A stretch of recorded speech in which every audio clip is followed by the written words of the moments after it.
So Bill, I wanted your opinion on that piece and a couple of other ones that are by William Herschel, who you probably will remember was the man who noticed that Uranus was a planet way back in the late 18th century.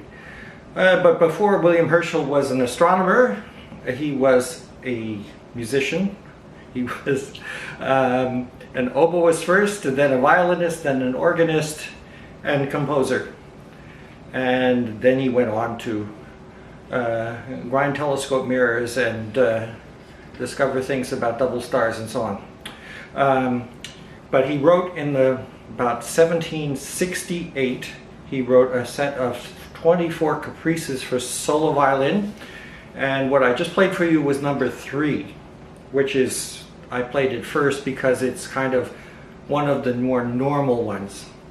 But here's one in E flat minor that I think is probably one of the first pieces in E flat minor for any instrument.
So one of the things that interests me about this is trying to figure out why Herschel even bothered to write 24 caprices for violin solo. But from what I can learn about William Herschel, he earned a living once he made it to England, which he made it to England at about age 18. And until he got a stipend for being an astronomer, he earned his living as a musician, and he preferred to make it in smaller centers where he could kind of be a big fish in a small pond and a master of many trades. And so I can't help wondering, because I know he taught the guitar, he taught the oboe, he taught the violin. He probably taught anything to anybody who cared to learn anything. And it's possible there in Bath, which is where he lived, that the only way he could get music for his students was actually to write it. But he seems in music to have been as indifferent to the expectations of people around him as he was when he turned to astronomy. When he turned to astronomy, everybody was concerned with the determination of longitude by looking at the sky, which was of course very important, but what really interested William Herschel was double stars and using them as some way to try to understand the structure of the heavens.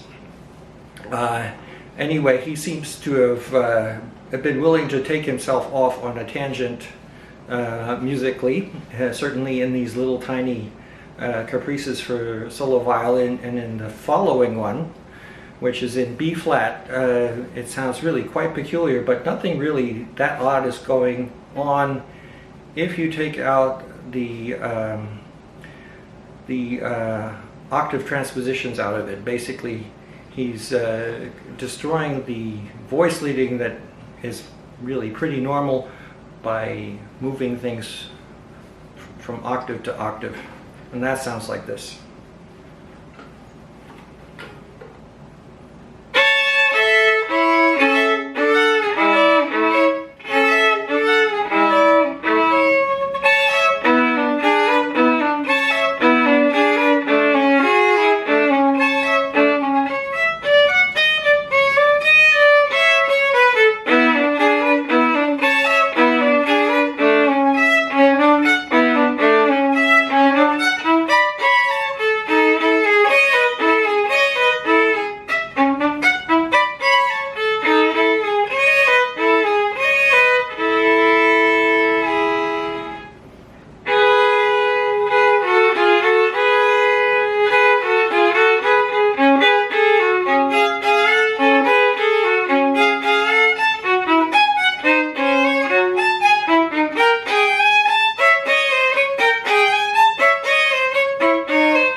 Yeah, so there you have 3 of them.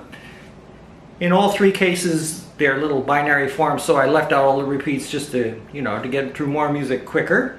But I'd be curious to hear from you if you have the time and the interest to hear what you make of the music. I'd be quite interested in that. I hope you're well, and as you can see, I'm well, and I'll be in touch with the link to the video. Take care.